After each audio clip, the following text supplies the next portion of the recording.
Irmãos e irmãs, diante de tudo isso que nós estamos vivendo, nós temos que buscar sempre a orientação necessária na palavra de Deus.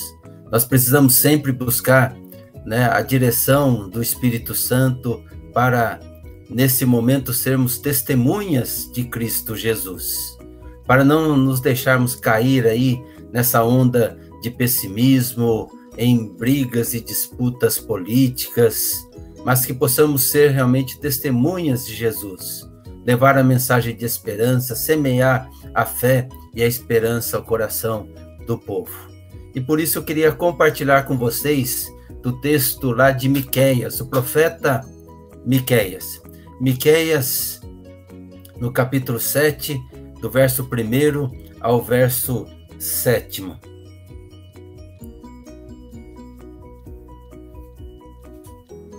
Ai de mim, sou como homem faminto que depois da colheita procura figos nas figueiras e uvas nas parreiras, mas não encontra nada, porque todas as uvas e todos os figos maduros foram colhidos. No país inteiro não há uma só pessoa honesta, nenhuma que obedeça a Deus. Todos estão procurando matar os outros, cada um procura pôr o seu patrício na cadeia. Todos estão prontos para fazer o que é mal. Autoridades exigem dinheiro por fora e juízes recebem presentes para torcer a justiça. Os poderosos contam como vão satisfazer os seus maus desejos. Todos planejam fazer coisas más. Mesmo as melhores pessoas, as que estão mais honestas, não valem mais do que espinheiros. Mas está chegando o dia em que Deus vai castigá-los, conforme os vigias dele. Isto é, os profetas anunciaram: naquele dia haverá confusão geral. Não acreditem nos vizinhos, nem confiem nos amigos. Cada um tome cuidado até com o que diz a sua mulher. Pois hoje em dia os filhos desprezam os pais, as filhas desobedecem às mães, e as noras brigam com as sogras, e os piores inimigos de qualquer pessoa são os próprios parentes. Eu, porém, ponho a minha esperança em Deus, o Senhor, e confio firmemente que Ele me salvará. O meu Deus me atenderá. A Bíblia é a palavra de Deus para nós, a regra única e infalível de fé e prática. A Bíblia é a revelação de Deus, e ela foi escrita, irmãos e irmãs, no espaço de 1.600 anos, com mais de 40 pessoas inspiradas por Deus para registrar a sua revelação. Há uma harmonia em todos os textos. A maioria dessas pessoas que escreveram, que foram usadas por Deus, não se conheceram. No entanto, há um fio condutor, há uma harmonia, porque o Espírito Santo esteve ali soprando, supervisionando, inspirando essas pessoas para revelar, para escrever melhor a revelação de Deus. E embora seja um texto antigo, escrito há muito tempo atrás, como revelação de Deus, é um texto atual. É um texto que serviu para aqueles primeiros que ouviram essa revelação, essa mensagem de Deus. É o texto que percorreu a história da humanidade a partir daí, e essa história foi sempre olhando para a palavra de Deus e a palavra falando ao coração daqueles que liam a palavra do Senhor, e essa palavra serve para nós nos dias de hoje. Porque quando nós percorremos o texto sagrado, encontramos realidades vividas pelo povo de Israel, pelo povo de Judá, pelo povo no tempo de Jesus, que tem a ver com a nossa realidade. E aqui mais particularmente, falando do povo de Israel, do Reino do Norte, o povo de Judá, o Reino do Sul, e vamos ver a situação e a realidade deles, o quanto isso tem a ver com a nossa realidade. Um exemplo disso é esse texto de Miqueias, que nós acabamos de ler. Miqueias provavelmente era um camponês, uma pessoa humilde, foi chamado por Deus para anunciar as verdades de Deus. Ele foi contemporâneo do profeta Isaías e profetizou tanto para os reinos do sul, Judá, e o reino do norte, Israel. Ambos os reinos viviam em desobediência a Deus. Por isso a idolatria, a injustiça, o suborno, a exploração dos pobres era frequente. A situação era de crise em todas as áreas e o profeta é chamado por Deus para anunciar a verdade de Deus, para anunciar o juízo de Deus. É em tempos de crise que Deus chama e vocaciona os seus servos e servas. É em tempo de crise que Deus chama os seus profetas, chama a sua igreja para testemunhar a sua palavra, para transmitir essas verdades e trazer esperança ao coração do povo. É uma tarefa fácil? Não é. Nenhum profeta lá na Bíblia queria esta incumbência. No entanto, Deus chama, Deus vocaciona, Deus capacita e os envia a transmitir a sua palavra. Assim como é conosco também. Mas Deus não só nos capacita, não só nos envia, mas Ele caminha conosco nessa jornada. Nós nunca estamos sozinhos anunciando a palavra dele. Ele sempre está conosco. O profeta, nesse capítulo 7 que nós lemos aqui, mostra como ele estava e como estavam também os reinos ali de Judá e Israel. E ele se coloca como alguém que procura a luz no fim do túnel. Ele se coloca como alguém que está vivendo um drama, uma crise, um momento difícil ali junto do povo, que procura uma alternativa, que procura uma luz e não encontra. Por isso que ele inicia o texto, mostrando como estava o seu estado de espírito. E ele diz: ai de mim, sou como homem faminto, que depois da colheita procura figos nas figueiras e uvas nas parreiras, mas não encontra nada, porque todas as uvas e todos os figos maduros foram colhidos. Ele está vivendo num tempo terrível, num tempo onde se constata uma falência da sociedade, uma falência do país, uma falência em todas as áreas. E pior, está como alguém que perdeu a esperança, está como alguém que está desiludido, está como alguém que diante da crise não sabe o que fazer. E ele tinha razão para isso. Vejamos a situação caótica que vivia ali as nações de Israel e de Judá. E nós vamos ver então essa realidade da falência da sociedade. Primeiramente, a falência social. O profeta inicia dizendo que entre as pessoas não existe mais a piedade, não existe mais a misericórdia, os gestos de solidariedade. As pessoas não conseguem mais se relacionar. É um querendo acabar com o outro, é um querendo pisar em cima do outro, é um querendo levar vantagem em cima do outro. Tudo o que pensam é maquinar o mal para o próximo. Tudo o que pensam é conspirar contra o seu irmão, sua irmã, contra o seu próximo. No verso 2, relendo, diz assim: no país inteiro não há uma só pessoa honesta. Veja como ele estava vendo a situação, como ele enxergava a situação. Nenhuma pessoa que obedeça a Deus. Todos estão procurando matar os outros. Cada um procura pôr o seu patrício na cadeia. Ou seja, cada um conspira contra o outro. Não há mais relacionamentos de amizade, relacionamentos ali, de solidariedade. O profeta vivia numa sociedade em que o amor, o respeito, a solidariedade já não existia mais. O que valia era a conspiração, o que valia é a destruição, o arruinar, o prejudicar o seu semelhante. Era assim que ele via. Também ele aponta uma falência política. No verso 3, ele mostra como estavam os governantes ali na sua época, E todos estão prontos, diz ele, para fazer o que é mal.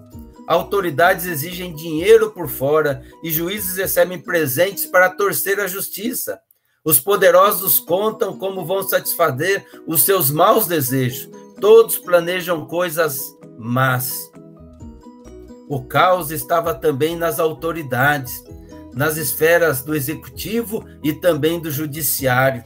A corrupção reinava livre e soberana. Os governantes queriam suborno para realizar os seus deveres, para fazer aquilo que eles tinham que fazer. Os juízes se vendiam para torcer a justiça.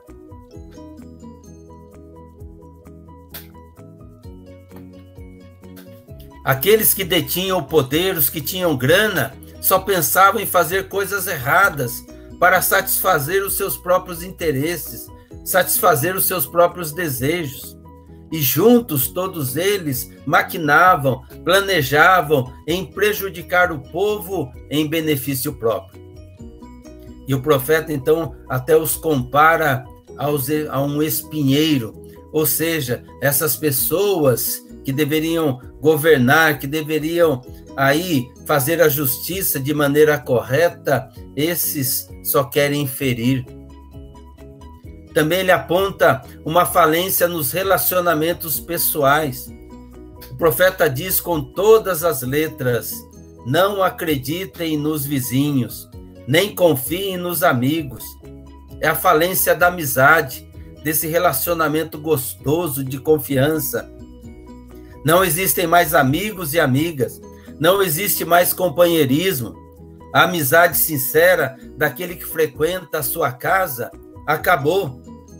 Acabou as reuniões gostosas, acabou aí o churrasco, acabou, aqueles encontros gostosos dos amigos e amigas. É a decretação da desconfiança generalizada. Parece aquela música antiga chamada Com Mais de 30, composta pelo cantor e compositor Marcos Valle, que começava dizendo: não confie em ninguém com mais de 30 anos. Ali era uma crítica, ali era uma rebeldia da juventude.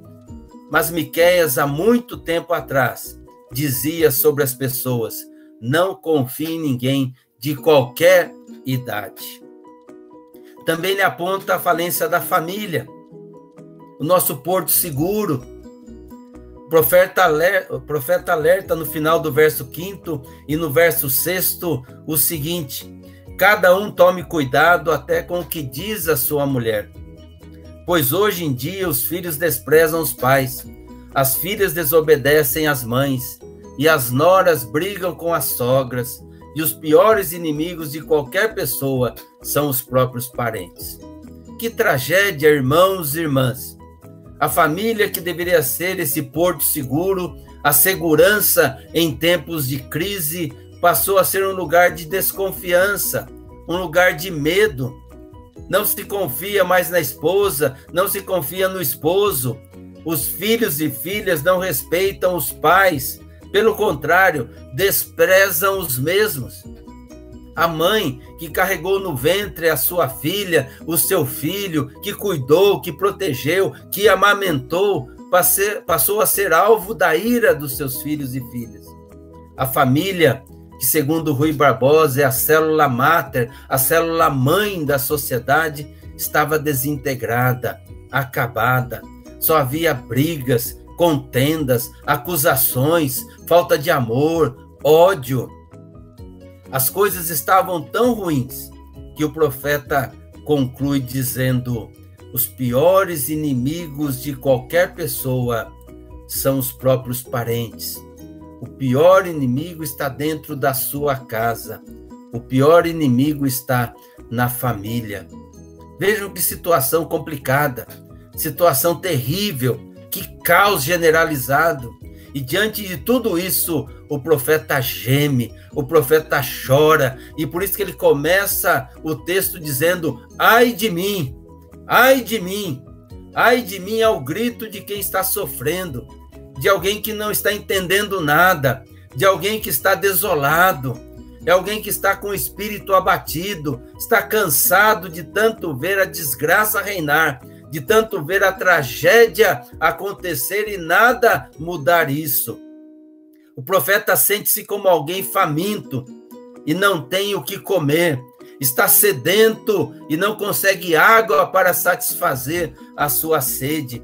parece que chegou no seu limite, já não aguenta mais. Acabou a alegria, acabou a fé, acabou a esperança, acabou tudo. Quem nunca se sentiu assim? Quem sabe você que está assistindo está começando a se sentir assim diante da situação em que nós estamos vivendo. Parece que estamos perdendo, né, aí a causa, parece que não vai dar jeito, parece que não vai melhorar nunca, parece que a normalidade não vai acontecer mais, parece que as coisas estão realmente perdidas. O fato é que eu e você podemos chegar no momento desta crise e gritar como profeta: ai de mim, Senhor. Mas quando tudo nos leva a crer que as forças acabaram, que o caos prevaleceu, que o mal triunfou, olhamos novamente para o profeta, que no início gritou: ai de mim, mas que ao mesmo tempo, como que lutando contra essa desesperança que quer se instalar na sua vida, ele faz uma declaração revolucionária. Declaração essa que mostra a diferença entre aquele que crê, apesar do caos e apesar do absurdo. Aquele que crê mesmo sem entender nada, daquele que não crê. Daquele que não conhece a Deus, não conhece a Cristo Jesus. O verso 7º, ele diz o seguinte, e é essa palavra acima de tudo que quero deixar para vocês, que a palavra de Deus quer revelar para vocês. A realidade nós sabemos, nós fazemos esta leitura, mas é essa palavra que Deus quer instalar no seu coração, engravidar a sua mente. Eu, porém, ponho a minha esperança em Deus, o Senhor, e confio firmemente que Ele me salvará. O meu Deus me atenderá. Na tradução na Revista e Atualizada diz: eu, porém, olharei para o Senhor. Esperarei no Deus da minha salvação, e o meu Deus me ouvirá. Parecia que o profeta tinha se deixado contaminar pelo pessimismo. Parecia que ele não sairia dessa roda gigante da desgraça. Mas após narrar todo o caos em que ele se encontrava, que a nação se encontrava, tanto Judá como Israel, ele faz uma afirmação que tira a nossa vida de qualquer lodo existencial, que tira a nossa vida de todo o pessimismo, que tira a nossa vida dessa desesperança. Eu, porém, olharei para o Senhor, esperarei no Deus da minha salvação, e o meu Deus me ouvirá e me ajudará. E nessa afirmação encontramos 3 verdades, 3 atitudes que devemos ter diante da crise, dessa pandemia que nós estamos vivendo, que quer nos derrubar, que quer tirar a nossa esperança, mas não conseguirá em nome de Jesus. Preste bem atenção. A primeira atitude, a primeira verdade é: eu, porém, olharei para o Senhor. Conhece aquela figura da pessoa caindo no poço? É uma expressão muito utilizada, né, do fundo do poço. Estou chegando ao fundo do poço. Quando você está caindo no poço, você não consegue olhar para cima, você só olha para baixo. Você quer saber aonde está o final desta queda. Você quer ver a profundidade. Você quer ver aonde está realmente o fim desse mal, dessa queda, daquilo que está acontecendo com você. Mas quando você chega no fim do poço, só lhe resta olhar para cima. Mas aqui eu falo a você, não olhar para cima simplesmente como alguém que não sabe para onde olhar, mas olhar para cima, olhar para Deus, olhar para aquele que pode nos ajudar. O profeta, por um momento da sua vida, começou a contemplar o caos, começou a contemplar a desgraça. Os seus olhos estavam fixos somente nas coisas ruins, estava enfeitiçado pelo mal, pelo negativismo da vida, estava em pânico, mas como num estalo, ele recobra a lucidez e ele traz à memória aquilo que pode dar esperança. E ele diz: chega de olhar para a desgraça, chega de olhar para o caos, chega de olhar para os problemas. Eu vou levantar os olhos e vou olhar para aquele que pode me sustentar diante do caos, para aquele que pode me tirar dessa situação. Eu vou olhar para aquele que pode me consolar diante do sofrimento. Eu vou olhar para aquele que pode me socorrer diante do mal. Eu vou olhar para aquele que pode me fortalecer diante da desgraça. Eu vou olhar para Deus, para o Senhor de todas as coisas, para o Deus Todo-Poderoso, para o meu Consolador. Eu vou olhar para aquele que pode todas as coisas. Por isso, diga assim, diante da pandemia, da crise que nós estamos vivendo, diante desse vírus que quer contaminar o mundo inteiro, eu não vou olhar para você, não vou olhar para o mal que você pode fazer e o perigo que você representa. Eu vou olhar para Jesus, o autor e consumador da minha fé, aquele que me sustenta, aquele que me escolheu, aquele que me salvou e aquele que está no controle de todas as coisas. Eu vou olhar para o meu Deus, que não me abandona jamais, que me sustenta em meio a essa pandemia. Irmãos e irmãs, e aqueles que nos ouvem, isso não significa fechar os olhos para a realidade. Nós sabemos que isso é um mal, sabemos que o vírus não é um vírusinho, não, ele é um vírus que pode realmente se instalar e pode levar à morte, como tem matado muitas pessoas. Mas significa que diante dessa realidade, eu prefiro viver olhando para Jesus, me apegando a Jesus, do que viver amedrontado e pessimista diante desse mal. Significa que olho para a realidade ao lado daquele que é poderoso para desfazer tudo isso, para acabar com tudo isso e para nos trazer a normalidade novamente, desculpe. Mas não essa normalidade que nós tínhamos antes, mas uma normalidade com valores diferentes, com princípios diferentes. Porque a minha oração sempre é que a gente saia desta crise melhores enquanto pessoa, enquanto cidadão, enquanto cidadã, enquanto povo de Deus. Segunda atitude, irmãos e irmãs, e aqueles que nos assistem: esperarei no Deus da minha salvação. Eu vou olhar para Jesus e vou esperar nele, somente nele. O profeta está dizendo que a sua esperança não está nas coisas que tem, não está na capacidade que tem. A sua força não está na sua sabedoria, que a sua esperança não está nas pessoas, por mais poderosas que elas sejam, por mais poderosas que elas se coloquem sobre nós. A sua esperança está no Senhor dos Exércitos. E sabe por que ele tem esperança em Deus? Porque a sua esperança, a esperança do cristão, não é um sentimento, não é uma filosofia de vida. A sua esperança é baseada em algo concreto que vem do nosso Deus, no Deus que intervém sobre a história, no Deus que intervém sobre a nossa vida. Por isso ele diz: esperarei no Deus da minha salvação. Ele fala da nossa salvação. A salvação para aquele que crê é algo concreto, não é uma especulação, não é um sentimento, mas uma verdade na qual se vive e se crê com todo o coração, com toda a sua força, com todo o seu entendimento. A salvação para o cristão não é uma conjectura, uma possibilidade, é algo concreto, aonde nós afirmamos: eu sou salvo em Cristo Jesus, porque a palavra de Deus diz, Paulo diz lá que o Espírito de Deus testifica com o nosso espírito que nós somos dele, que nós somos de Jesus. Era assim que o profeta acreditava, e é assim que acreditamos e devemos esperar no Senhor. Não sabemos quando o isolamento social, esse distanciamento terminará, quando a cura chegará.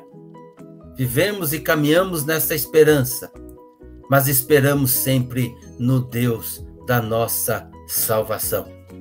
Em Cristo nós temos a certeza que o dia de amanhã será melhor.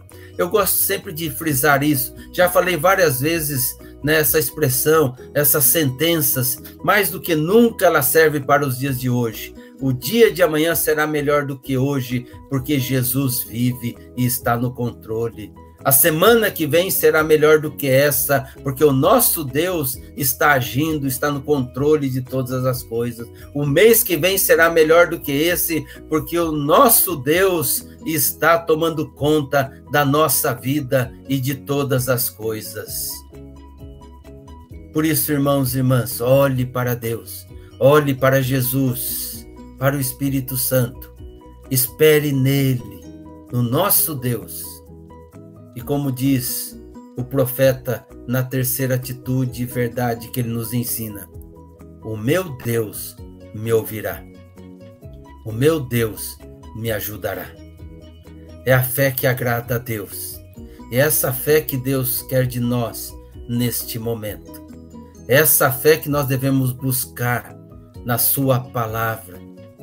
Lá em Hebreus 11:6 diz, sem fé ninguém pode agradar a Deus, porque quem vai a ele precisa crer que ele existe e que recompensa os que procuram conhecê-lo melhor. Eu creio que o Senhor me ouvirá. Eu creio que o Senhor está agindo. Eu creio que o Senhor está no controle. A Nova Tradução na linguagem de hoje diz, eu creio que o meu Deus me atenderá. Eu coloco a minha demanda diante do Senhor, nas mãos do meu Deus, e confio que Ele está cuidando da minha vida diante de todas estas coisas. Ou seja, eu faço a minha parte. Se posso, não saio de casa. Precisamos desse distanciamento. Precisamos realmente estar isolados, especialmente daqueles mais vulneráveis. Não visitar hoje os pais, irmãos e irmãs, com muita dor no coração eu digo isso, não visitar os pais hoje, aqueles mais vulneráveis, é um gesto de amor também. Nós gostamos de estar juntos, mas nós podemos transmitir para eles, podemos ser aqueles portadores do vírus assintomáticos e levar o vírus para eles. Por isso nós temos que respeitar esse distanciamento. Se eu posso fazer isso, vou fazer. Evitar qualquer tipo de aglomeração. Paralisamos as nossas reuniões, as nossas atividades, as nossas celebrações aí, né, presenciais. Mas quem nos dará a vitória? Quem nos dará a vitória completa é o nosso Deus, o nosso Senhor. Por isso, irmãos e irmãs, concluindo, eu sei que o momento é difícil, que a saudade aperta, queremos estar juntos. Nossa, como eu desejo isso. Meu coração deseja muito estar com vocês. Né? Já chorei orando, né, pela igreja e querendo estar junto de vocês. Você ver os amigos e amigas, poder dar um abraço. Eu tenho mandado para muitos o abraço de urso, aquele abraço gostoso. Não sabemos quando isso vai acabar, quando isso vai acontecer. Não sabemos como ficará a economia, não sabemos como se dará a questão do nosso emprego, dos negócios. Tudo isso gera dúvidas, gera ansiedade em nós. E talvez você esteja como profeta no início do texto, a ponto de gritar, ai de mim, ai de mim. A palavra de Deus quer engravidar o seu coração de fé e esperança e te tirar desse desespero, convidando você a parar de olhar para o problema, para a desgraça e olhar para Jesus. Olhe para Jesus. Encare a realidade, sim. Ela é cruel, ela é difícil, mas olhe para Jesus. Olhe para o autor e consumador da nossa fé. Olhe para aquele que nos salvou, que morreu por nós na cruz do Calvário ali, demonstrando o seu imenso amor, amor incondicional por nós. Ele cuida de nós. Não deixe os seus olhos se contaminar com o pessimismo, que gera medo, que gera pânico. Olhe para Jesus, porque Ele te ama e Ele te sustenta.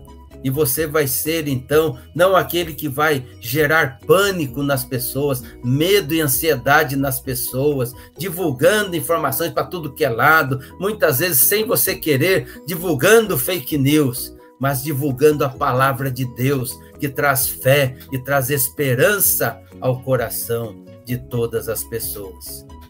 Espere em Jesus, somente nele, em mais ninguém. Somente ele pode socorrer neste momento.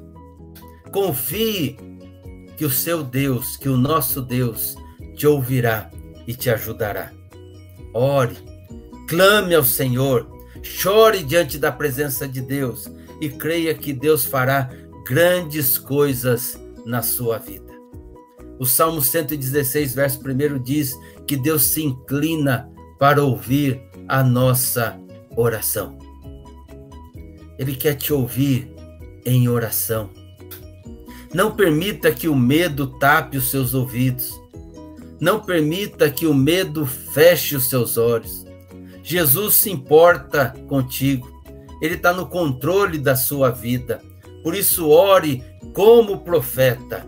Eu, porém, olharei para o Senhor e esperarei no Deus da minha salvação, e o meu Deus me ouvirá.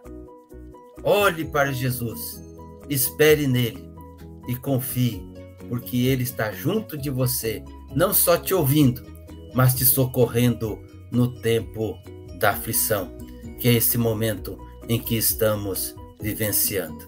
Que Deus abençoe a sua vida, que Deus abençoe a sua família, que Deus te abençoe derramando todo o sustento, toda a providência sobre a sua vida e encha o seu coração de fé através da sua palavra. Leia a palavra de Deus e deixe que ela fale ao seu coração. Que Deus os abençoe em nome de Jesus.